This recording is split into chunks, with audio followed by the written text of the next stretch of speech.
Graças e paz, povo de Deus, a todos uma boa noite. A gente estava esperando a chamada do pastor Gilmar Martins para que pudéssemos dar início assim à live do pastor Gilmar Martins, no qual eu estaria fazendo uma participação ao convite do amado colega pastor.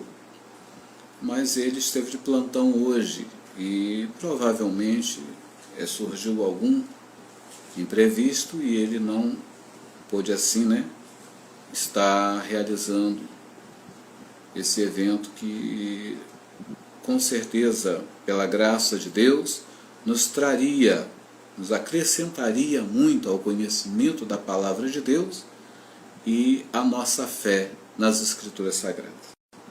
Mas, meu amado, minha amada, você que está neste momento compartilhando dessa live, deste momento, eu gostaria de rapidamente trazer a reflexão para nós neste momento.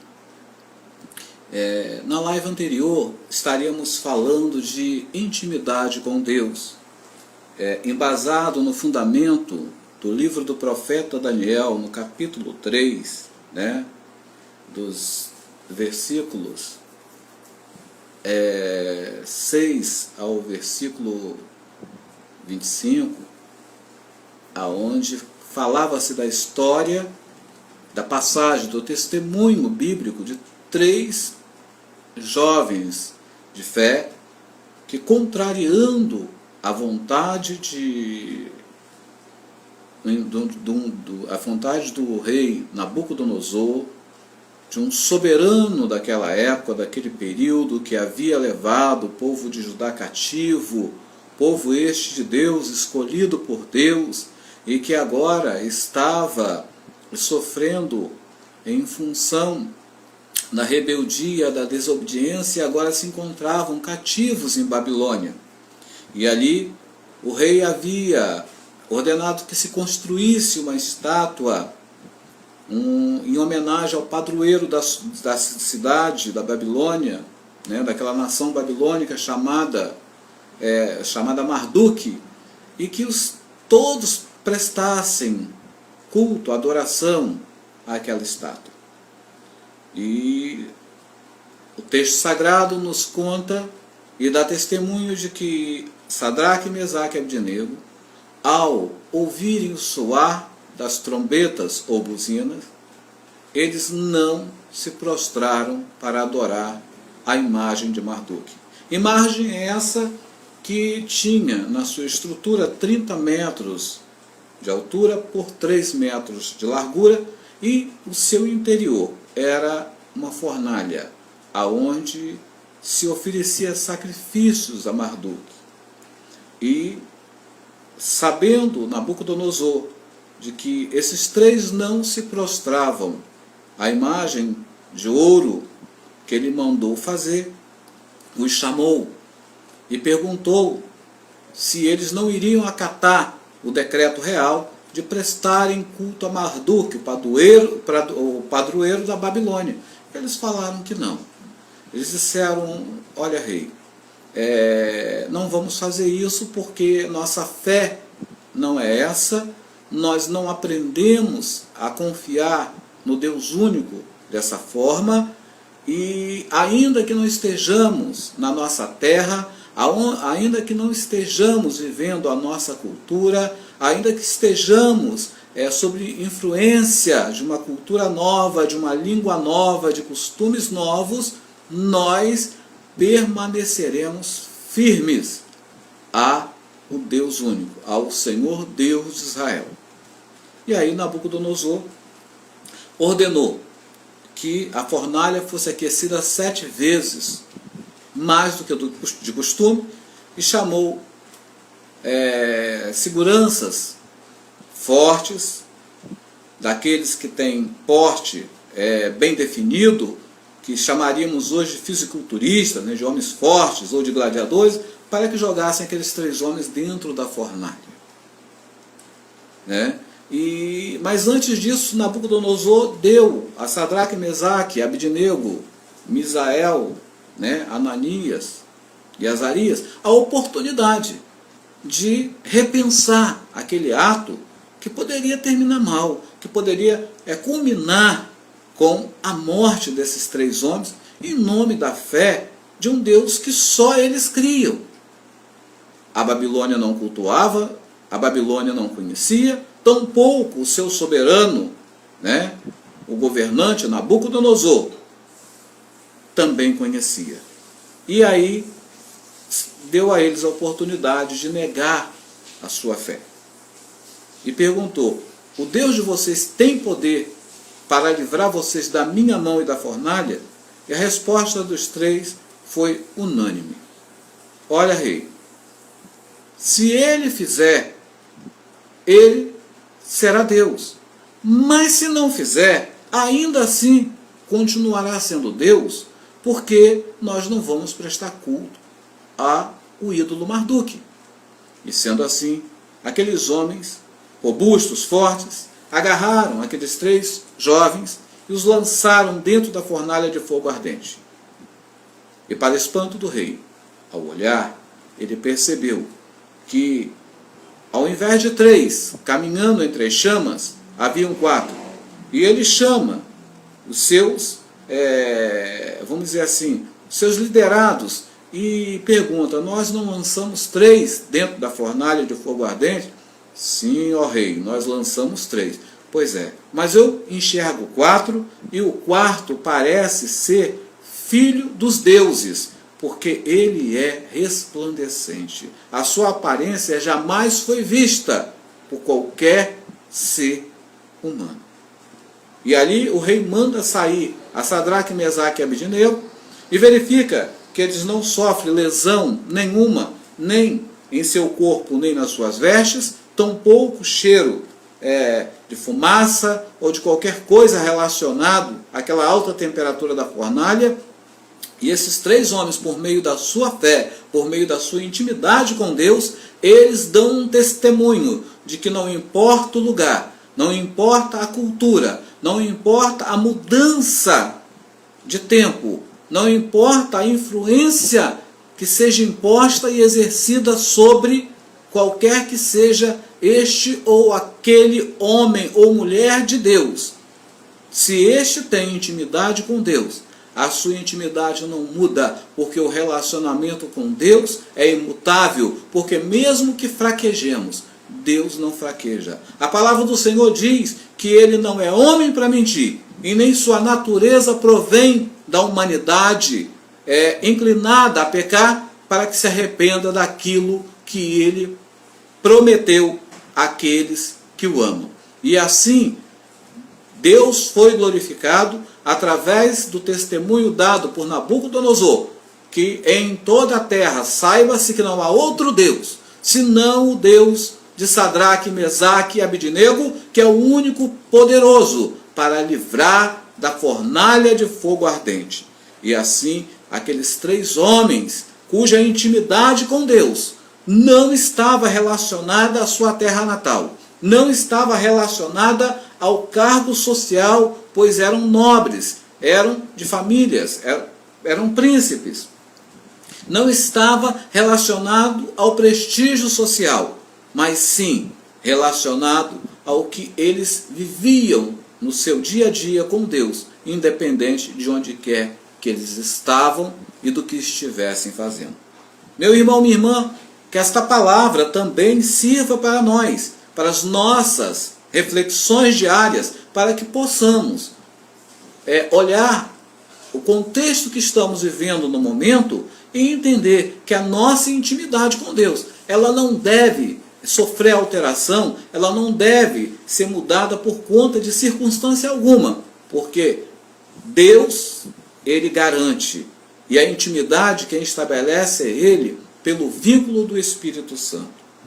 Eu e o amado pastor Gilmar estaríamos abordando na live do pastor Gilmar, digo mais uma vez, provavelmente o amado pastor deve ter tido algum contratempo, uma vez que ele esteve de plantão hoje, né? Estaríamos abordando o tema adoração. Não sei qual seria o texto bíblico de base que o pastor Gilmar estaria trazendo para que nós pudéssemos compartilhar. Mas o meu coração, voltado à palavra do Senhor, em João 4, do versículo 1 até o versículo 30, com ênfase a partir do versículo 7 e priorizando excepcionalmente os versículos 19 a 24, veremos ali que Jesus, ele sai da Judéia e ele sente uma necessidade de passar por Samaria e passa perto de uma fonte ou um poço em uma localidade chamada Sicar. E ali tem um poço atribuído a Jacó. E Jesus chega a este poço aproximadamente ao meio-dia e ali encontra uma samaritana, uma mulher samaritana, e ele pede de beber. E a mulher o questiona acerca dessa abordagem, uma vez que ela era samaritana e ele judeu. E relacionamento entre judeus e samaritanos não era uma coisa comum, não era uma coisa amigável, uma vez que havia um preconceito racial entre ambos. Porque os judeus eram oriundos, genuínos, israelitas. E os samaritanos, uma vez vivendo em Samaria, que era a capital do Reino do Norte, quando Samaria, Israel, com capital em Samaria, e Judá, com capital em Jerusalém, após a morte de Salomão e a divisão do reino, da mão do seu filho, ali Israel, ele foi levado cativo. A Síria se apossou de Israel. E o que ele fez? Levou os israelitas cativo. E no lugar desses israelitas, trouxe povos estrangeiros para coabitarem com os poucos israelitas que estavam ali, e ali gerou uma miscigenação de povos, aonde não havia israelita genuíno. O que havia ali era uma mistura de pessoas que, dada em matrimônio com pessoas estrangeiras, eles começavam a fazer um sincretismo religioso, uma mistura do culto ao Deus único, ao Deus de Israel, os rituais, e aos deuses daqueles povos que foram introduzidos ali pela Síria para poder, digamos assim, impor, vamos dizer assim, limites àquele povo que ficou ali restante, uma vez que a Síria não quis tirar totalmente todo o povo dali, mas largou ali uma pequena parte cativa, sofrendo influência de povos estrangeiros trazidos da Síria e de outras partes diversas. E esse povo formou o que chamamos de povo samaritano, uma vez que o povo israelita, os verdadeiros judeus, eles ficaram cativos, tanto a parte de Israel com capital em Samaria, como Judá com capital em Jerusalém, Reino do Norte e Reino do Sul. E a gente vai ver isso depois com a vinda de Esdras e Neemias para poder restaurar essa questão do equilíbrio racial. Mas ali, em João 4, aquela mulher, ela se vê numa situação diferente, porque Jesus lhe pede de beber e ela diz: olha, como você me pede água, sendo você judeu? E Jesus fala: olha, se você soubesse quem é que te pede água, você me pediria algo que é muito maior, que é muito mais poderoso do que essa água, porque essa água sacia a hidratação do corpo para o momento, mas a água que eu tenho para lhe dar, ela vai saciar a sua sede para toda a eternidade. E aquela mulher, dada a sua necessidade, a sua condição, o seu constrangimento diário, ela falou: Senhor, então me dá dessa água, para que eu não precise vir aqui mais e estar exposta da forma como me exponho vindo apanhar esta água. E Jesus fala para ela: olha, vá e traga o teu marido. E ela disse: Senhor, eu não tenho marido. E Jesus disse, olha, você falou a verdade. Você já teve 5 e o que agora está com você ainda não é seu. E ela, sentindo que Jesus havia entrado na sua fraqueza, entrado no seu elo fraco, naquilo que nos revela, ela desvia o foco dizendo assim, vejo que o Senhor é um profeta da parte de Deus. Me orienta acerca de uma coisa. Aonde é verdadeiramente certo prestar adoração ao Deus único? Ao pé desse monte chamado Gerizim, que ficava lado a lado com o Monte Ebal, lembrando que Gerizim era um monte em que Josué, após a travessia do Jordão, no vale, numa planície entre Gerizim e Ebal, foi proferida as bênçãos do monte Gerizim, ou Gerizim, e as maldições do monte Ebal. E o que acontece? O que acontece é que, ao pé do monte Gerizim, ou Gerizim, conforme vocês queiram, foi construído um templo de adoração pagã. E a partir da construção desse templo de adoração pagã, aquele povo que estava ali sofrido pela miscigenação dos povos, eles tanto cultuavam esse Deus pagão, quanto também cultuavam ao Deus de Israel, mas com misturas estranhas. Falando assim, até nos dá uma ideia de que a gente, em que a gente está vivendo um tempo de agora, não é verdade? A gente vê um cristianismo muito misturado, um cristianismo muito infiltrado de costumes, de ideias, que quando olhamos para as Escrituras Sagradas, nós nos confrontamos com umas coisas estranhas, a Bíblia, estranhas as Escrituras, que nos faz refletir se devemos obedecer às Escrituras ou obedecer a esses segmentos cujos pensamentos eles alegam a autoridade de Deus, eles alegam que Deus os revelou, que Deus os iluminou e começam a cultuar a Deus, mas cheio de velhas manias. Deus não muda, então a forma de cultuar também não muda. E aquela mulher samaritana, ela pergunta, Senhor, aonde verdadeiramente é certo cultuar a Deus aqui? Ao pé do monte Gerizim ou em Jerusalém, como dizem vocês judeus? E Jesus dizendo àquela mulher, disse assim, mulher, vocês adoram o que não conhecem. Quando Jesus diz que os samaritanos adoravam o que não conheciam, porque na verdade os samaritanos adoravam a quem? Adorava um Deus com influência pagã. Prestavam o culto a Israel, mas cheio de manias introduzidas daquele culto que também era prestado a um Deus pagão, que ali foi construído, a qual o Hircano posteriormente veio destruir aquele templo. Mas ainda com a destruição do templo, eles continuaram prestando culto aos samaritanos ali ao pé de Gerizim, uma vez que eles não eram aceitos pelos judeus. E quando iam a Jerusalém, nem mesmo o testemunho deles era válido, como depoimento de acusação ou de qualquer coisa que validasse de forma judicial ou jurídica. Então, essa mulher pergunta, Senhor, onde é o lugar exato para adoração? E Jesus lhe responde, mulher, vocês adoram o que não conhecem. E quando adoram, vocês adoram de forma errada.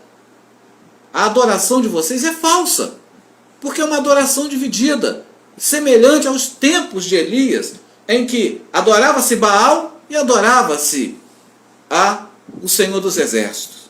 E Elias fala assim, olha, chega desse negócio, vamos resolver isso hoje. Se o Deus de Israel é Deus, vamos cultuar somente o Deus de Israel. Mas se Baal é quem diz que é, então assim faremos. E o Deus que responder por fogo, esse é o Deus verdadeiro. E todos nós sabemos que o Deus que respondeu por fogo é o Deus que nos salvou da condenação do inferno, é o Deus que nos salvou da perdição eterna por meio de Jesus Cristo, do sangue derramado de Cristo, da sua morte vicária na cruz e da sua ressurreição, glorificando o seu próprio corpo para posteriormente glorificar também a nós, o nosso corpo, como está lá em 1 Coríntios 15, em toda a sequência do capítulo 15 e seus versículos respectivos, onde Paulo diz: olha, meu amado, minha amada, se a ressurreição é uma coisa invalidada, sem valor, se é uma fé fantasiosa, Cristo morreu em vão. Porque se Cristo não ressuscitou, também não teremos ressurreição, porque Ele é a primícia dos mortos, para também ser a primícia dos ressuscitados. É o Adão descido do céu para restaurar a aliança com Deus e quebrar a maldição do Adão que caiu na terra. E ali aquela mulher, ela continuou ouvindo Jesus, e Jesus disse: olha, mas saiba que a adoração e a salvação vem dos judeus. Jesus não está dizendo que os judeus são melhores do que os samaritanos, são melhores do que os samaritanos. Jesus está dizendo o seguinte: vocês são povos misturados com costumes misturados. Os judeus, embora desobedientes, eles adoram porque conhecem as Escrituras. Se não obedece, não obedece por teimosia. Mas conhecer, conhece, e a salvação vem dos judeus. Por que Jesus fala isso? Porque Jesus é judeu. E ali ele conclui dizendo: e a hora vem, e a hora chegou, em que o Pai é Espírito. E ele procura adoradores que o adore em espírito e em verdade. Então, Jesus está dizendo para aquela mulher: mulher, a questão não é um monte, a questão não é Jerusalém, a questão é: você tem certeza do que está fazendo? Você tem certeza de que está prestando a devida adoração? Que está adorando da forma correta?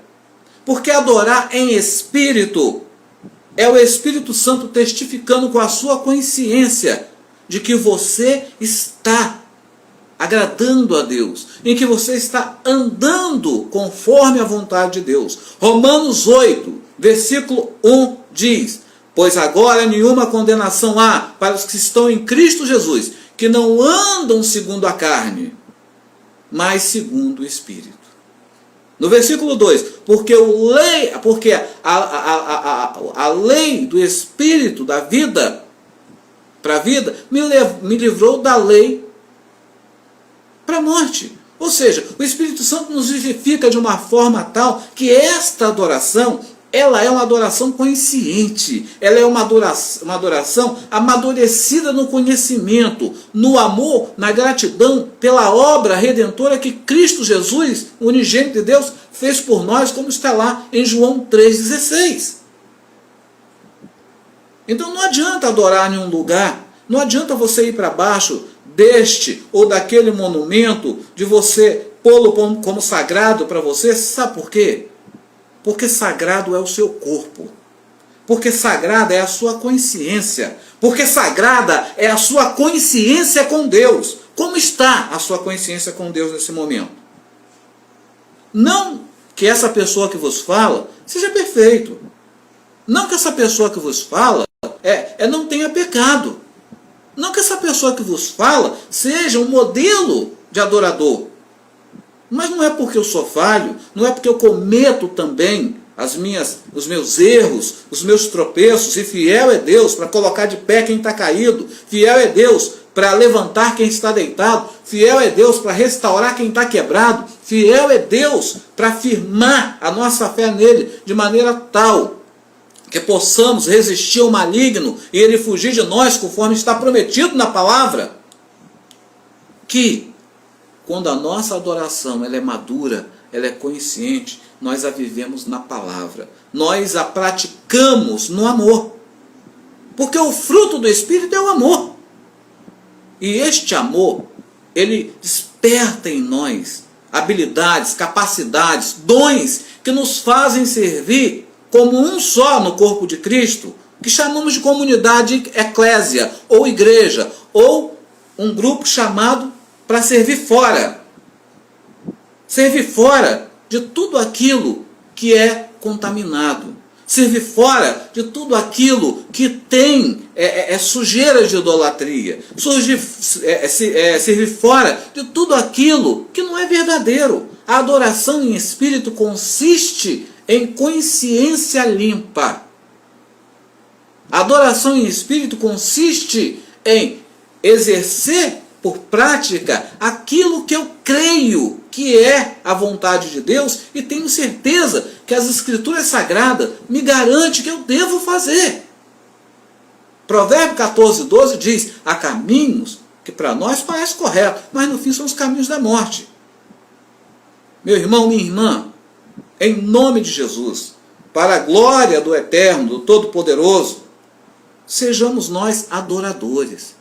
Que a nossa adoração, ela seja verdadeira. Ela seja uma adoração consciente, amadurecida na palavra. Não com meninice. Uma adoração consciente. Revelação tem? Palavra. Revelação pela palavra? Iluminação. Iluminação pela palavra? Motivação. Vivificação. Despertamento. Avivamento.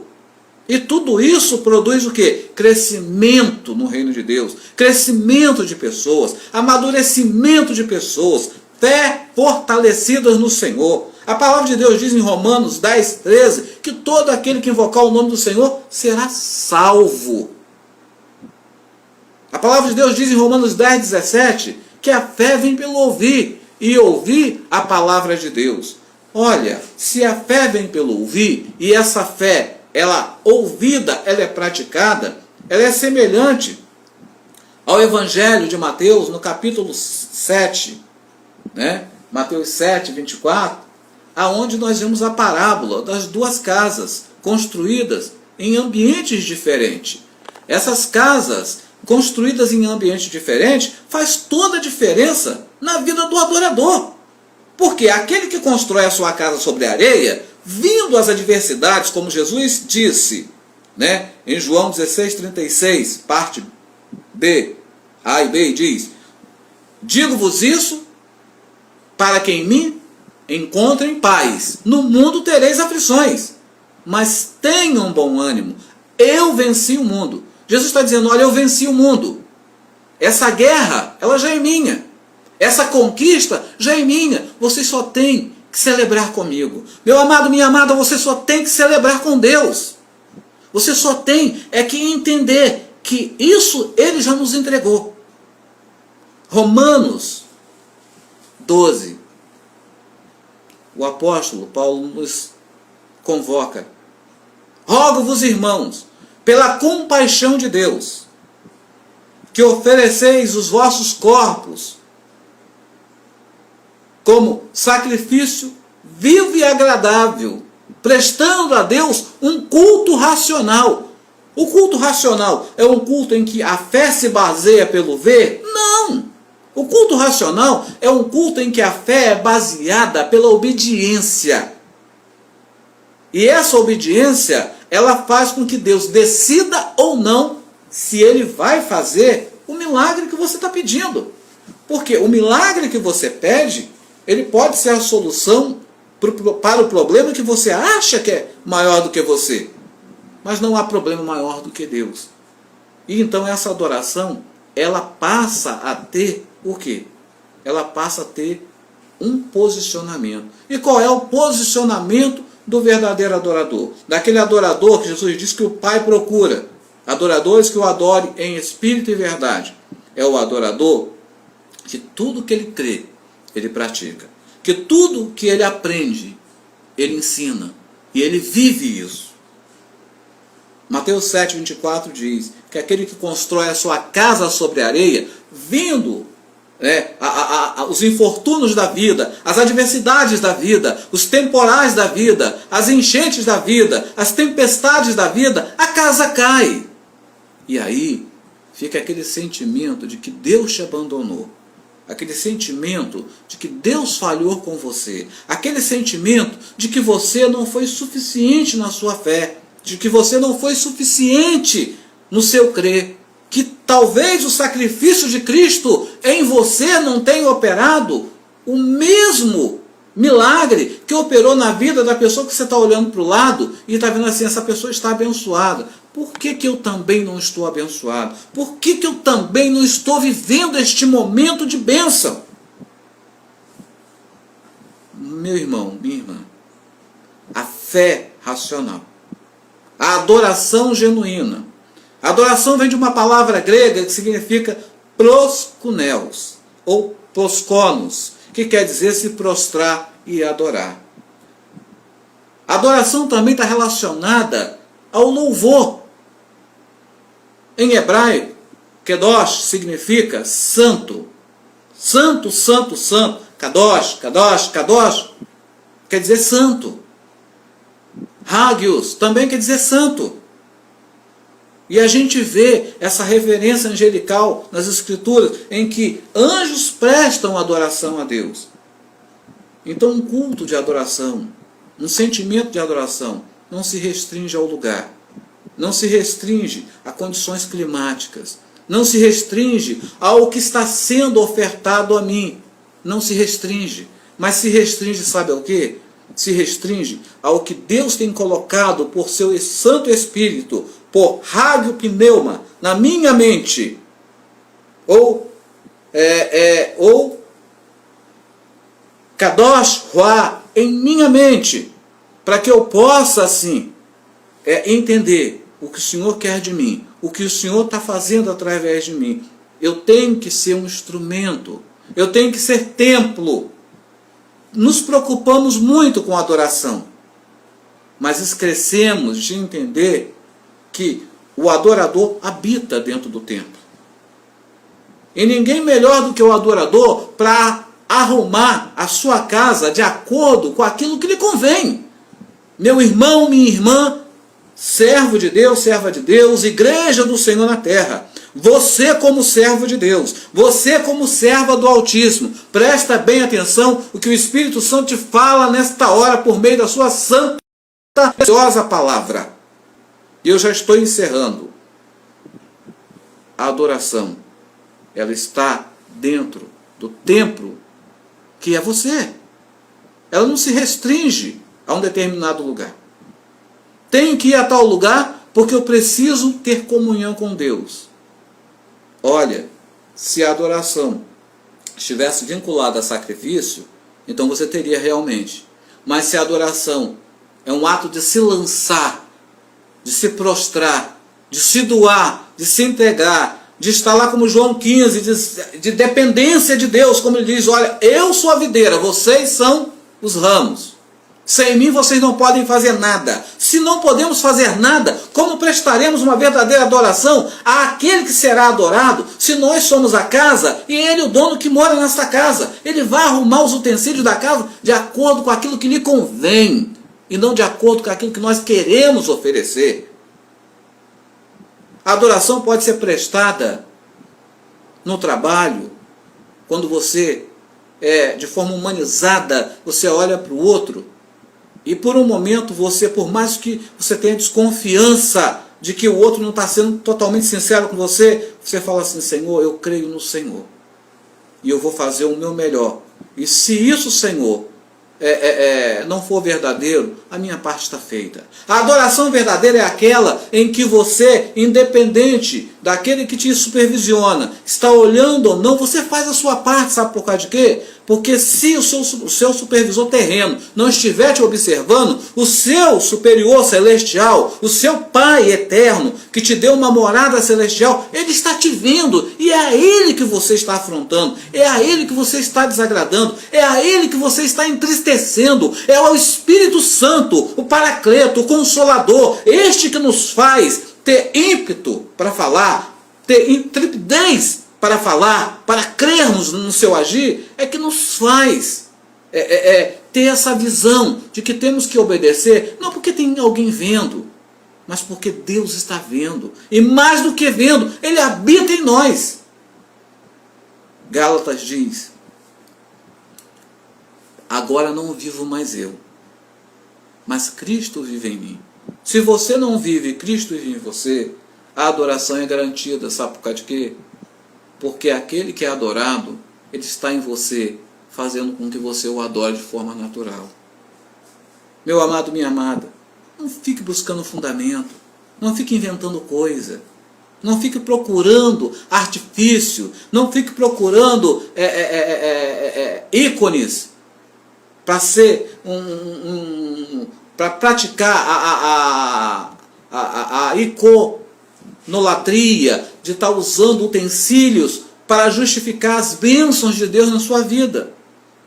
Porque Deus é espírito, é pessoal, Ele tem sentimentos, e a única coisa que Ele quer é que esses sentimentos que Ele também compartilha com você, ainda que de forma limitada em você e em mim, mas suficiente que é o amor, a gente possa, dessa forma, estar reverenciando a Ele, glorificando a Ele, louvando a Ele. E aquela mulher então saiu dali entendendo que ela não era mais inimiga de ninguém, que o maior inimigo dela era a ignorância. O maior inimigo do adorador que não sabe a quem adora é a sua ignorância. Porque o verdadeiro adorador, ele adora no chuveiro, ele adora fazendo as suas necessidades, ele adora trabalhando, ele adora até num cativeiro de escravidão. José era escravo no Egito, mas nem por isso perdeu a essência da adoração. Ficou na prisão, ficou na casa de Potifar, mas nem por isso perdeu a essência da adoração. Injustiçado, invejado. E ainda quando o governante do Egito não deixou que a soberba lhe tomasse o coração e nem lhe roubasse a essência da adoração. Ouvimos em canções, precisamos voltar à essência da adoração. Que essência? Essência é aroma, aroma é perfume. Que perfume é esse? Será que esse aroma, esse perfume que exalamos, que oferecemos, ele sobe como um cheiro suave diante da presença do Eterno, do Altíssimo, de Hashem, do Todo-Poderoso, do único de Israel e de toda a terra? Ou ele sobe como um odor fétido, causador de constrangimento e vergonha, a ponto de Deus olhar para nós e ainda ver o sangue de Cristo derramado e ver dentro dos nossos corações que a gente não percebeu que ainda não estamos fazendo certo, que ainda não estamos adorando da forma certa?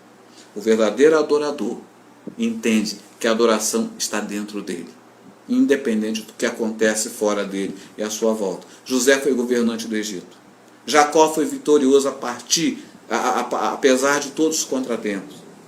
A igreja, debaixo do manto da oração e da adoração, ela sobreviveu ao longo da história das perseguições, sem precisar de moleta de ninguém, de ajuda de ninguém.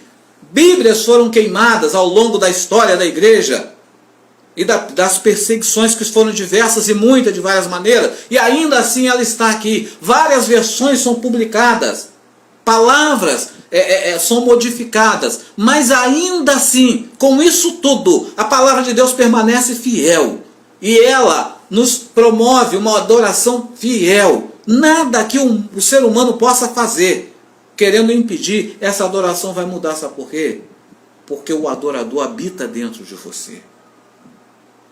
Você tem esse ser que é você, que adora ao Senhor, que deve ser adorado. O Espírito Santo, ele é o responsável por essa ministração de adoração. Primeiro, para te tornar digno para adorar, intercedendo por você com gemidos inexprimíveis. Depois, agindo em você, para que você possa estar em condições de oferecer a verdadeira adoração ao Senhor.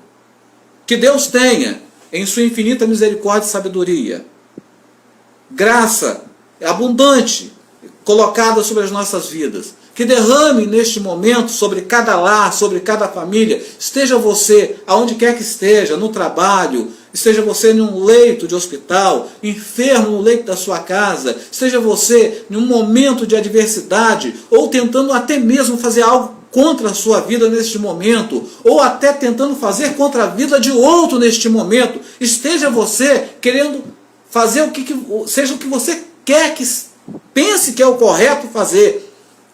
A palavra de Deus para você nesse momento é: pare! Deus está com você. A adoração é um direito seu. Adore.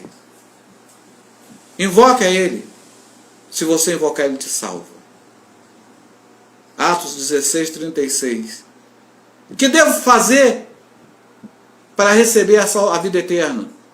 E ali Paulo e Silas falaram: crê no Senhor Jesus, e será salvo você e a sua casa. E assim, com a salvação, Deus também te sela com o Santo Espírito para adoração. Ministração de adoração vem do Espírito, não vem de manual, não vem de cartilha, não vem de ritual, não vem de iniciação, não vem de maturidade, não vem de espiritualidade, mas vem do agir de Deus, pelos frutos do Espírito. Pelo fruto se conhece a árvore. Se a árvore é boa, o fruto é bom. Se a árvore é má, o fruto é péssimo. Guarda isso no teu coração. Senhor, nós te louvamos, te glorificamos, meu Deus, por este momento na tua presença.